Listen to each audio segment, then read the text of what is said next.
Hey guys, what's up? Welcome back to the channel. Today we are doing some floating floor. LVP is what it's called. It is that fancy looking stuff right there. It's very easy. There's a few techniques to do when you install it that make it real easy.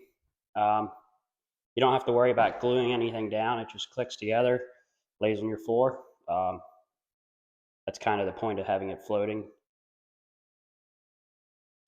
So if you look here, I got I got two pieces of flooring here.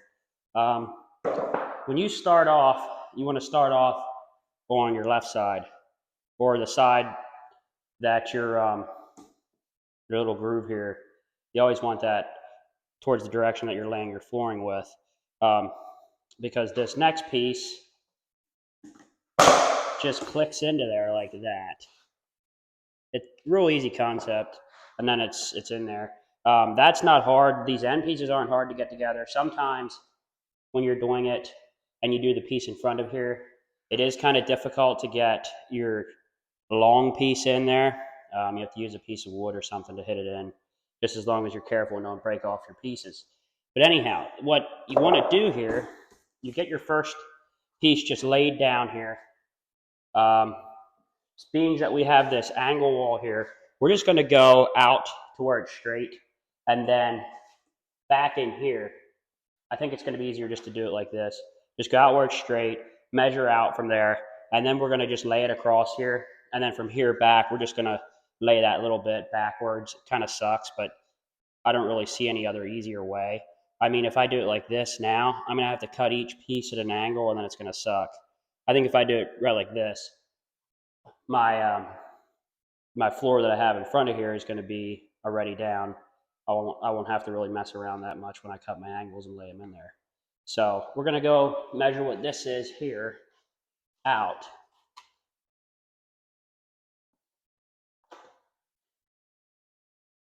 Um, in order to do that, we're just going to square up this piece here.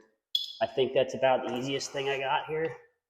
Just square up this piece with our wall and then just measure from our wall back.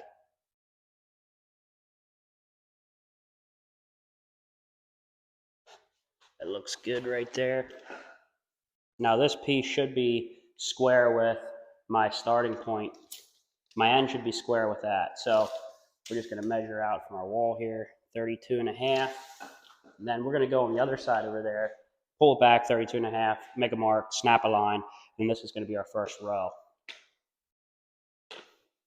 So over here, we know we have 32 and a half out from there. We wanna mark this 32 and a half out from here, make a mark, and now we're just going to snap a line across here so we have a starting row to go off of to keep the rest of our flooring straight.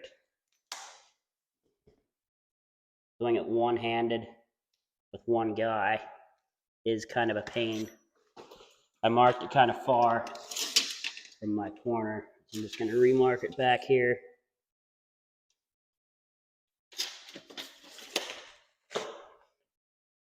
I have pretty much nothing to hook into except some foam around the bottom of the plate. Let's see if that works.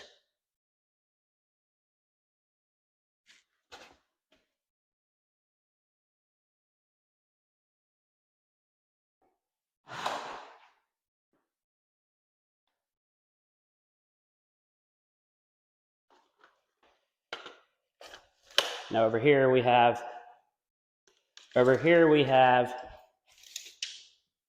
to mark this out.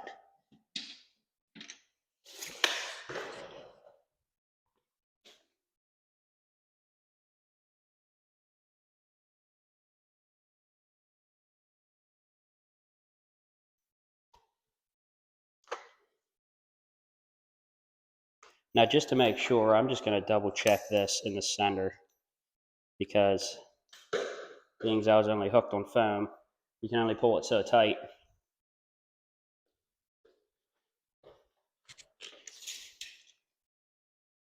$32 and a half.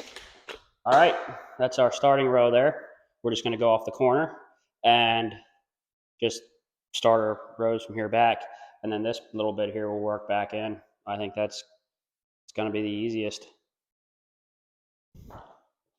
So to start these pieces here, to start your flooring here, there's nothing special about it. Like I said, you don't have to glue it down, nothing. You just lay it down on your mark. It is kind of a pain getting the first few pieces started because being that there's no glue, like a hardwood floor, they just move around. So you have to be very careful with that, because if they start to move around, then your flooring doesn't lay straight, and then you got a problem with that.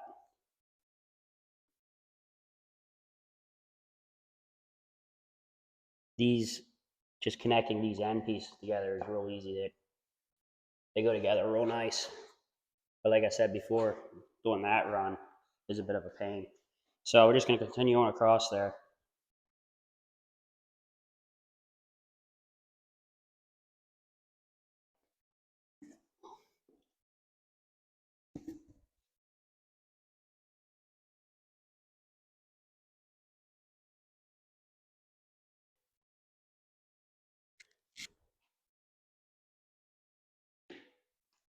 Now here it's not going to be a full one, so you just measure what you have. I like to keep a 1/4 inch away from your wall because you want it floating. So 39 3/4 is what I got. So I'm just going to go 39 1/2. You won't see that gap because that goes under your baseboard. But that is pretty important. You don't want it smashed up against your wall, because then it's not, I mean, you got to have the floor floating. Then it's not, what's the point of having a floating floor if it's not loose? It's like when you do siding on a house. It's got to have room to expand.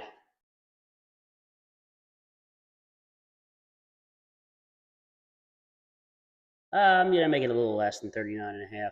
I'm going to go 39 3/8.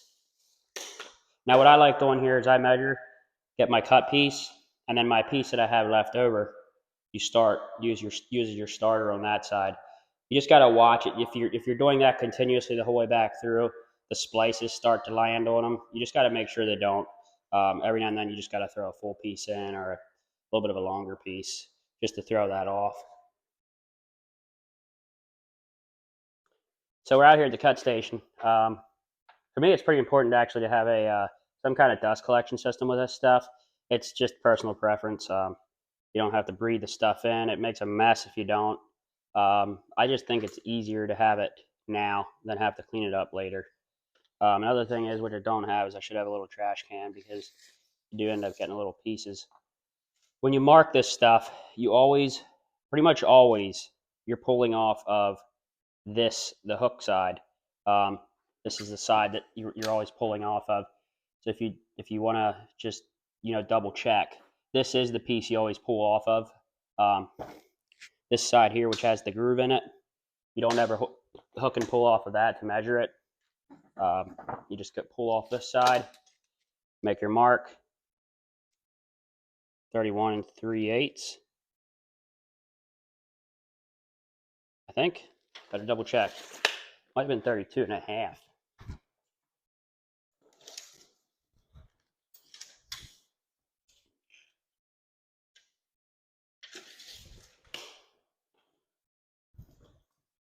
Oh, wow. Yeah, I was way off. 39 1/2. So we're the whole way back here. We're just going to make it 39 3/8.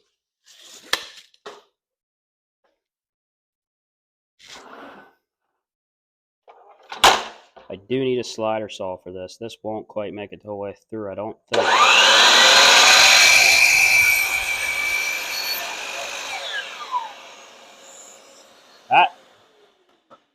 I was wrong. Didn't do bad. These are these little pieces that I'm talking about. That's just on one board. You get this whole thing all dusty, and that's just one cut. And you're making hundreds of them throughout the whole process. Yeah, it is a messy thing. So what we do here is, we got this piece here to use for our end piece, and we're going to use this piece as our starter.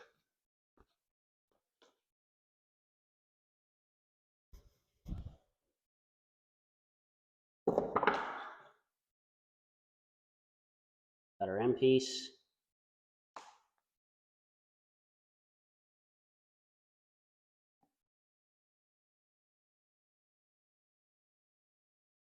Just like that. Now over here, as you can see, we do have a bit of a gap away from the wall, which is what you want, because now the floor can float. And like I said before, your baseboard covers that gap, so you don't see it, and your floor is still able to move around. Now, we're just going to take our next small piece. This is where it gets a little tricky because the first row is good and everything, but until you get at least 4 rows down, this first row will move around. Being it's such a small piece, I don't think it's going to have a problem going together. There we go. Just like that. But our next piece, I know I'm going to struggle with.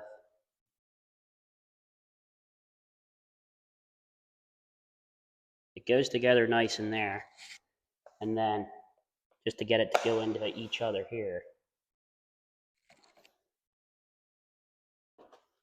Sucks.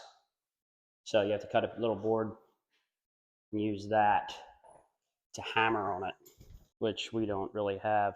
2x.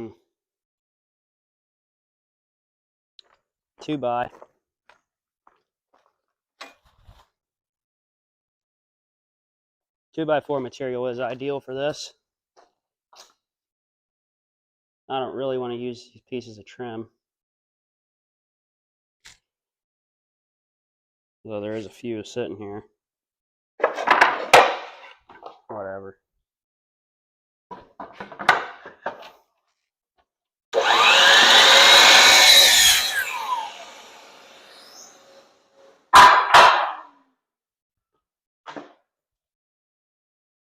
Just for now, we're going to use this little piece of wood.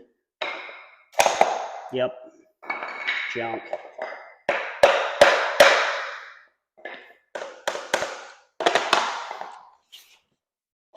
These things are so cheesy. You already see the one corner there's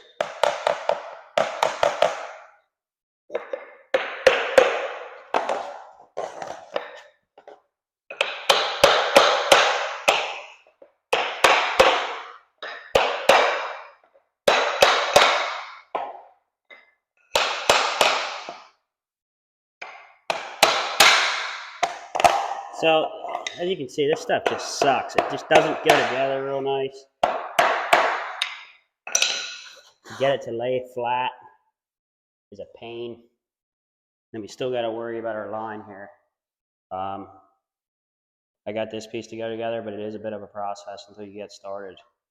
There's really nothing you can do about it. I do like to get at least 3 rows going. If you just do one and then do another one, it sucks. It's not really you don't really get a whole process going. So it is pretty handy to get at least 3 or 4 rows going.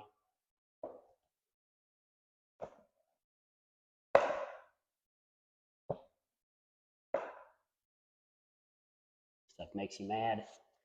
Just sucks. It's so junk.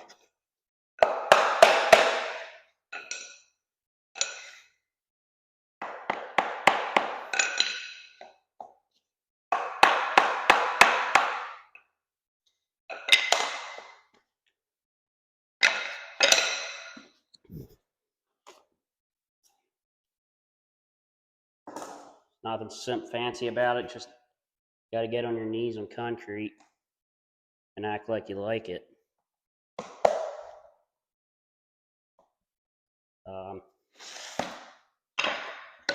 Overall, kind of a shitty process, but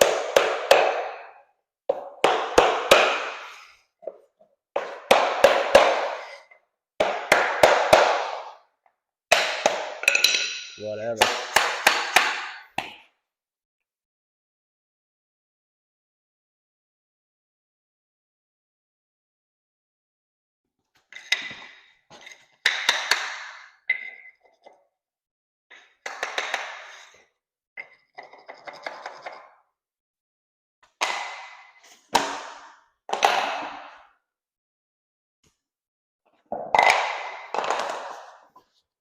we do have to step our pieces a little different because our first row and our third row are looking pretty much the same.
Just like that.